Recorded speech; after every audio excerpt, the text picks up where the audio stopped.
সাইদ বিন আমের আল জুমাহি এমন একজন ব্যক্তি যিনি দুনিয়ার বিনিময়ে আখিরাত ক্রয় করে নিয়েছেন এবং আল্লাহ ও তার রাসূলকে সবকিছুর উপর প্রাধান্য দিয়েছেন। হযরত সাইদ বিন আমের আল জুমাহি তাদের মধ্যে অন্যতম ছিলেন, যারা কুরাইশ নেতাদের আহ্বানে তানঈম এলাকার দিকে বের হয়ে পড়েছে, যাতে করে তারা খুবাইব বিন আদি রাদিয়াল্লাহু তাআলা আনহু-এর হত্যার দৃশ্য উপভোগ করতে পারে, যাকে তারা বিশ্বাসঘাতকতার পথ অবলম্বন করে বন্দী করেছিল। হযরত সাইদ মানুষের সাথে প্রতিযোগিতা করে তার পূর্ণ যৌবন ও প্রস্ফুটিত তারুণ্য কাটিয়েছিলেন। এমনকি তিনি কুরাইশদের নেতা আবু সুফিয়ান, সাফওয়ান বিন উমাইয়া ও অন্য নেতাদের সমকক্ষ হয়ে গেলেন, যারা নেতৃত্বের শীর্ষে অবস্থান করত। আর এ কারণেই হযরত সাইদের কুরাইশি বন্দীকে হাতকড়া পরানো অবস্থায় টেনে হিঁচড়ে নিয়ে আসার দৃশ্য দেখার সুযোগ হয়ে উঠল। তখন সকল মহিলা, শিশু ও যুবক ওই বন্দির মৃত্যুর দৃশ্য দেখার অপেক্ষায় ছিল, যাতে করে এই হত্যার দ্বারা তারা মুহাম্মদ সাল্লাল্লাহু আলাইহি ওয়াসাল্লাম থেকে প্রতিশোধ নিতে পারে এবং বদর যুদ্ধে তাদের নিহত নেতাদের বদলা গ্রহণ করতে পারে। যখন মানুষের এই বিশাল দল একত্রিত হয়ে বন্দী হযরত খুবাইবকে হত্যা করার জন্য নির্দিষ্ট স্থানে পৌঁছে, তখন হযরত সাইদ বিন আমের আল জুমাহি সেখানে পা লম্বা করে ও মাথা উঁচু করে দাঁড়িয়ে হযরত খুবাইব রাদিয়াল্লাহু তাআলা আনহু-এর হত্যার স্থানে অবস্থান নিলেন। ঠিক সেই সময়ে হযরত খুবাইব রাদিয়াল্লাহু তাআলা আনহুকে কাঠের শুলিতে নিয়ে যাওয়া হচ্ছিল।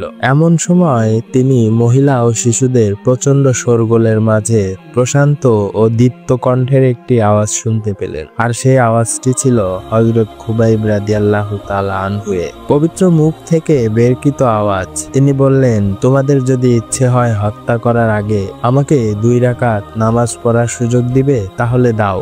হযরত সাইদ বিন আমের তার দিকে লক্ষ্য করলেন। তিনি দেখলেন হযরত খুবাইব কিবলামুখী হয়ে দাঁড়িয়ে 2 রাকাত নামাজ সম্পূর্ণ করে। আহা, কতই না সুন্দর ছিল ওই নামাজ, আর কতই না পরিপূর্ণ ছিল। এরপর হযরত সাইদ তাকে দেখলেন তিনি মক্কার নেতাদেরকে লক্ষ্য করে বলছেন, আল্লাহর শপথ করে বলি, যদি তোমরা এই ধারণা না করতে যে আমি মৃত্যুর ভয়ে নামাজ দীর্ঘ করছি, তাহলে আমি আরো দীর্ঘ করে নামাজ আদায় করতাম। তারপর সাইদ নিজ চোখে দেখলেন কিভাবে তার জাতি হযরত খুবাইবকে জীবিত অবস্থায় একের পর এক অঙ্গ কেটে কেটে বিচ্ছিন্ন করছিল। তারা তার অঙ্গ প্রত্যঙ্গগুলো একের পর এক কাটছিল আর বলছিল, তুমি কি এটি পছন্দ করো? তোমার পরিবর্তে মুহাম্মদকে হত্যা করা হবে আর তোমাকে মুক্তি দেওয়া হবে। হযরত খুবাইবের শরীর থেকে তখন রক্ত অনবরত ঝরছিল। সেই কঠিন মুহূর্তে তিনি বললেন, আল্লাহর শপথ করে বলি, আমি নিরাপদে আমার পরিবার ও সন্তানদের কাছে ফিরে যাব, আর মুহাম্মদ সাল্লাল্লাহু আলাইহি ওয়াসাল্লামকে একটি কাঁটা বিঁধতে হবে,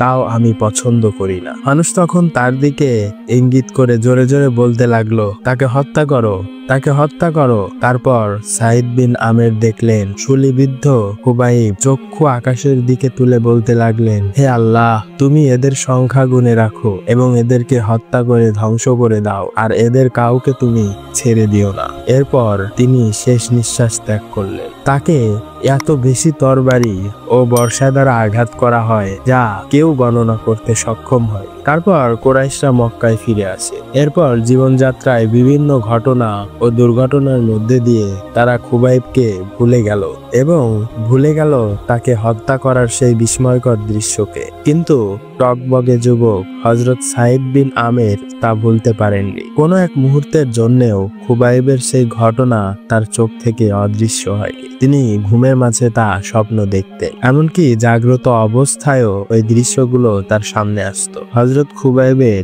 কাঠের শুলির সামনে নির্বিঘ্নে 2 রাকাত নামাজ আদায় করার সেই দৃশ্য বারবার তার সামনে ভেসে উঠত। হযরত খুবাইবের কুরাইশদের বিরুদ্ধে যে বদদোয়া করেছেন সেই প্রতিধ্বনিগুলি তার কানে বারবার বেজে উঠত। আর এই কারণেই তিনি সর্বদা ভয়ে থাকতেন, না জানি আকাশ থেকে কোনো বজ্র এসে তার উপর পতিত হয়, আবার না জানি আল্লাহর কোনো গজব এসে তাকে ধ্বংস করে দেয়। তথাপি হযরত খুবাইব রাদিয়াল্লাহু তাআলা আনহু সাঈদ বিন আমেরকে এমন কিছু বিষয় শিক্ষা দিয়েছেন যা তিনি আগে জানতেন না। তিনি তাকে শিক্ষা দিয়েছেন সত্যিকারের জীবন হচ্ছে ধার্মিকতার জীবন ও মৃত্যু পর্যন্ত ওই ধার্মিকতার পথে জিহাদ করার জীবন। তিনি তাকে আরো শিক্ষা দিয়েছেন সুদৃঢ় ঈমান আশ্চর্যজনক কাজ করে এবং অসম্ভবকে সম্ভব করে। তিনি তাকে আরেকটি বিষয় বললেন, যে লোকটিকে সাহাবীগণ ভালোবাসে তিনি আসমান থেকে প্রেরিত নবী। এই সকল বিষয় দ্বারা আল্লাহ তাআলা হযরত সাঈদ বিন আমের রাদিয়াল্লাহু তাআলা আনহু এর বক্ষকে ইসলামের জন্য প্রশস্ত করে দিলেন। তিনি এক জনসমুদ্রে দাঁড়িয়ে ঘোষণা দিলেন তিনি কুরাইশদের এই সকল পাপ থেকে আজ থেকে মুক্ত, সকল মূর্তি পূজা থেকে মুক্ত এবং তিনি আজ থেকে ইসলামের সুশীতল ছায়ায় প্রবেশ করেছেন। এরপর হযরত সাঈদ বিন আমের মদিনায় হিজরত করেন। মদিনায় এসে তিনি রাসূল সাল্লাল্লাহু আলাইহি ওয়াসাল্লামের সহচর্যে থাকতে শুরু করেন। খায়বার সহ পরবর্তী সকল যুদ্ধে তিনি রাসূল সাল্লাল্লাহু আলাইহি ওয়াসাল্লামের সাথে অংশগ্রহণ করেছেন। যখন নবী করিম সাল্লাল্লাহু আলাইহি ওয়াসাল্লাম তার প্রতিপালকের নিকটে চলে গেছেন তখন তিনি খলিফা হযরত আবু বকর রাদিয়াল্লাহু তাআলা আনহু ও হযরত উমর রাদিয়াল্লাহু তাআলা আনহু এর খেলাফতের সময়ে নাঙ্গা তলোয়ারের মতো ইসলামের পক্ষে কাজ করেছেন। তিনি ওই সকল মুমিনদের মতো ভিন্নভাবে জীবন কাটিয়েছিলেন যারা দুনিয়ার বিনিময়ে আখিরাত ক্রয় করেছিলেন এবং মনের সকল চাহিদা ও শরীরের সকল কামনা বাসনাকে বিসর্জন দিয়ে আল্লাহ ও আল্লাহর প্রতিদানকে পছন্দ করেছিলেন। রাসূল সাল্লাল্লাহু আলাইহি ওয়াসাল্লামের খলিফা আবু বকর রাদিয়াল্লাহু তাআলা আনহু ও হযরত উমর রাদিয়াল্লাহু তাআলা আনহু তার তাকওয়া ও সত্যবাদিতা সম্পর্কে জানতেন, এমনকি তারা তার উপদেশ শুনতেন এবং বিশেষ গুরুত্বের সাথে তার পরামর্শ গ্রহণ করতেন। হযরত সাঈদ বিন আমের রাদিয়াল্লাহু তাআলা আনহু হযরত উমর রাদিয়াল্লাহু তাআলা আনহু এর খেলাফতের শুরুতে তার নিকটে প্রবেশ করে বললেন, হে উমর, আমি তোমাকে মানুষের ব্যাপারে আল্লাহকে ভয় করার উপদেশ দিচ্ছি। আর আল্লাহর আদেশ বাস্তবায়নে তুমি মানুষকে ভয় করবে না। তুমি তোমার কথার সাথে কাজের অমিল করবে না, কেননা উত্তম কথা হচ্ছে যে কথা বাস্তবায়ন করা হয়। হে উমর, তুমি তোমার চেহারা কাছের ও দূরের ওই সকল মুসলমানদের দিকে ফিরাও যাদের জন্য আল্লাহ তোমাকে নিয়োজিত করেছে। তুমি নিজের জন্য ও নিজের পরিবারের জন্য যা পছন্দ করো তা তাদের জন্য পছন্দ করবে, আর যা অপছন্দ করবে তা তাদের জন্য অপছন্দ করবে। সত্যের পথে অবিচল থাকতে সকল প্রকার কষ্টকে স্বাচ্ছন্দ্যে বরণ করে নিবে, আর আল্লাহর হুকুম বাস্তবায়ন করো, নিন্দার ভয় করবে না। হযরত উমর রাদিয়াল্লাহু তাআলা আনহু বললেন, হে সাঈদ, কে আছে এমন যে এর উপর আমল করতে সক্ষম হবে? হযরত সাঈদ রাদিয়াল্লাহু তাআলা আনহু বললেন, তোমার মতো লোক এর উপর আমল করতে সক্ষম হবে যাকে আল্লাহ তাআলা মুহাম্মদ সাল্লাল্লাহু আলাইহি ওয়াসাল্লামের উম্মতের অভিভাবক বানিয়েছেন, কেননা তোমার ও আল্লাহর মাঝে আর কেউ নেই। তখন হযরত উমর রাদিয়াল্লাহু তাআলা আনহু হযরত সাঈদ রাদিয়াল্লাহু তাআলা আনহুকে তার সহযোগিতা করার জন্য আহ্বান করলেন। তিনি বললেন, হে সাঈদ, আমি আপনাকে হেমসবাসীদের আমির হিসেবে নিয়োগ দিলাম। হযরত সাঈদ রাদিয়াল্লাহু তাআলা আনহু বললেন, হে উমর, আমি তোমাকে আল্লাহর দোহাই দিয়ে বলছি, আমাকে পরীক্ষায় ফেলবে না। তার এই কথায় হযরত উমর রাদিয়াল্লাহু তাআলা আনহু খুবই রাগান্বিত হয়ে বললেন, কি আশ্চর্য, তোমরা আমার ঘাড়ে খেলাফতের দায়িত্ব দিয়ে আমার থেকে দূরে সরে যাচ্ছ? আল্লাহর শপথ, আমি তোমাকে ছেড়ে দিব না। এরপর তিনি তাকে হেমস শহরের গভর্নর হিসেবে নিয়োজিত করলেন। হযরত উমর রাদিয়াল্লাহু তাআলা আনহু বললেন, আমি কি আপনার জন্য বেতন ভাতা নির্ধারিত করে দিব না? হযরত সাঈদ বিন আমের রাদিয়াল্লাহু তাআলা আনহু বললেন, হে আমিরুল মুমিনিন, বেতন ভাতা দিয়ে আমি কি করব, কেননা বাইতুল মালের বেতন ভাতা আমার প্রয়োজনের থেকেও বেশি। তারপর তিনি হেমসে চলে গেলেন। কিছুদিন পার না হতেই আমিরুল মুমিনিনের বিশ্বস্ত হেমসের কিছু লোক তার নিকটে আগমন করলো। হযরত উমর রাদিয়াল্লাহু তাআলা আনহু তাদেরকে বললেন, তোমরা তোমাদের গরিব লোকদের নামের তালিকা দাও, যাতে করে আমি তাদের প্রয়োজন মিটিয়ে দিতে পারি। তারা তার হাতে গরিব লোকদের একটি তালিকা দিল। সেখানে অনেক ব্যক্তির নাম ছিল, তার মধ্যে হযরত সাইদ বিন আমেরের নামও ছিল। হযরত উমর রাদিয়াল্লাহু তাআলা আনহু বললেন, সাইদ বিন আমের কে? তারা বললেন, আমাদের গভর্নর। হযরত উমর রাদিয়াল্লাহু তাআলা আনহু আশ্চর্য হয়ে বললেন, তোমাদের গভর্নর গরিব? তারা বললেন, হ্যাঁ,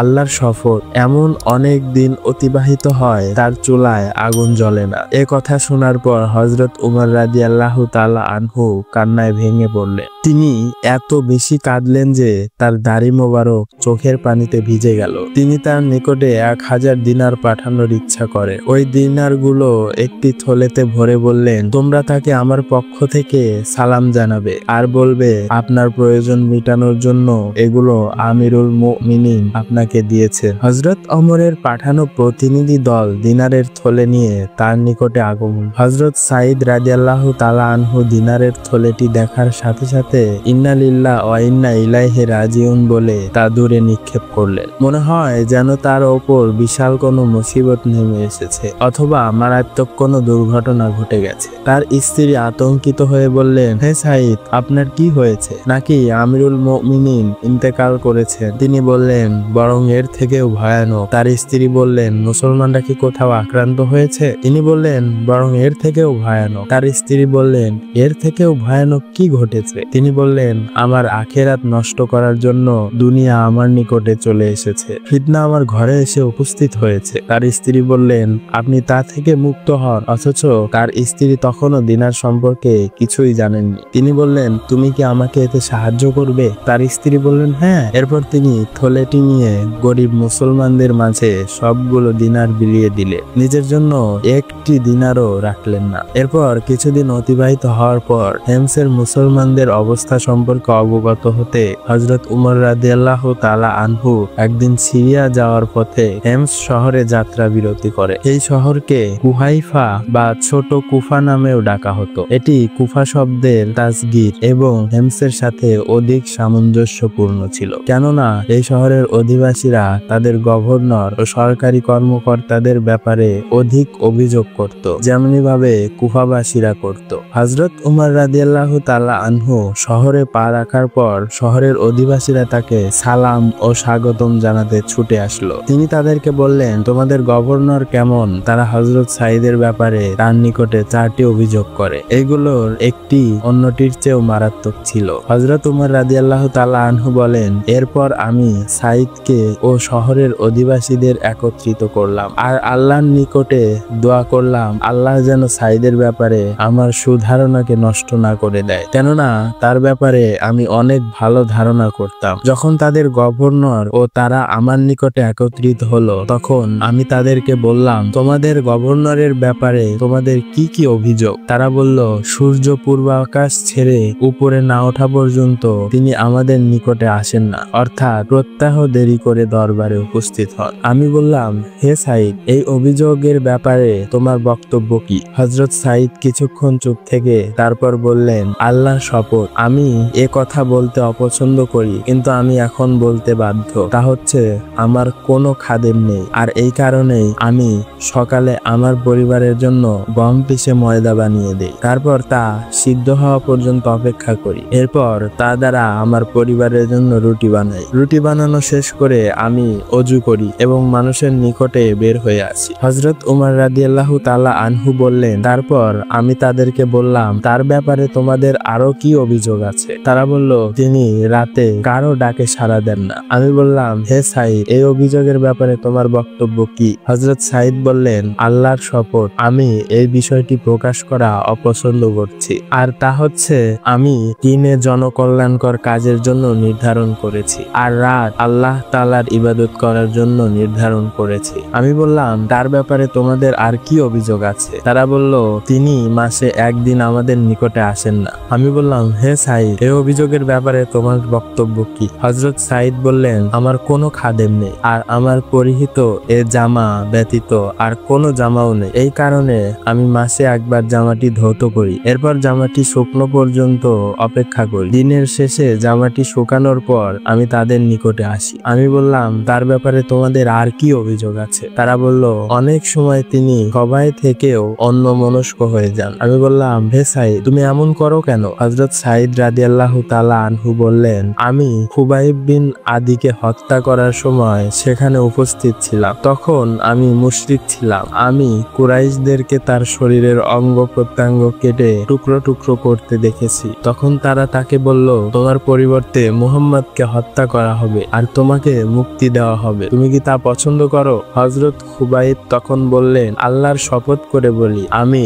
নিরাপদে আমার পরিবার ও সন্তানের কাছে ফিরে যাব, আর মুহাম্মদ সাল্লাল্লাহু আলাইহি ওয়াসাল্লামকে একটি কাটার আঘাত সইতে হবে, তাও আমি পছন্দ করি না। আল্লাহর শপথ, যখনই আমার এই ঘটনা মনে পড়ে, আমি কেন তাকে সাহায্য করলাম না, তখনই আমার মনে হয় আল্লাহ আমাকে ক্ষমা করবেন না, আর এই চিন্তা আমাকে অন্যমনস্ক করে ফেলে। হযরত সাঈদ বিন আমের রাদিয়াল্লাহু তাআলা আনহু থেকে অভিযোগের এই জবাবগুলো শুনে হযরত উমর রাদিয়াল্লাহু তাআলা আনহু বললেন, সকল প্রশংসা ওই আল্লাহ তাআলার, যিনি সাঈদের ব্যাপারে আমার ধারণাকে সঠিক করেছেন। তারপর হযরত উমর রাদিয়াল্লাহু তাআলা আনহু তার জন্য 1000 দিনার পাঠালেন, যাতে করে তিনি তার প্রয়োজন মিটাতে পারেন। যখন তার স্ত্রী তা দেখলেন, তিনি বললেন, সকল প্রশংসা ওই আল্লাহর জন্য, যিনি এই দিনারগুলো দ্বারা আমাদেরকে আপনার পরিশ্রম করা উপার্জন খাওয়া থেকে বাঁচিয়েছেন। আপনি আমাদের জন্য এর দ্বারা খাদ্য সামগ্রী ক্রয় করুন এবং একজন খাদেম নিয়োজিত করুন। হযরত সাঈদ রাদিয়াল্লাহু তাআলা আনহু তার স্ত্রীকে বললেন, তোমার জন্য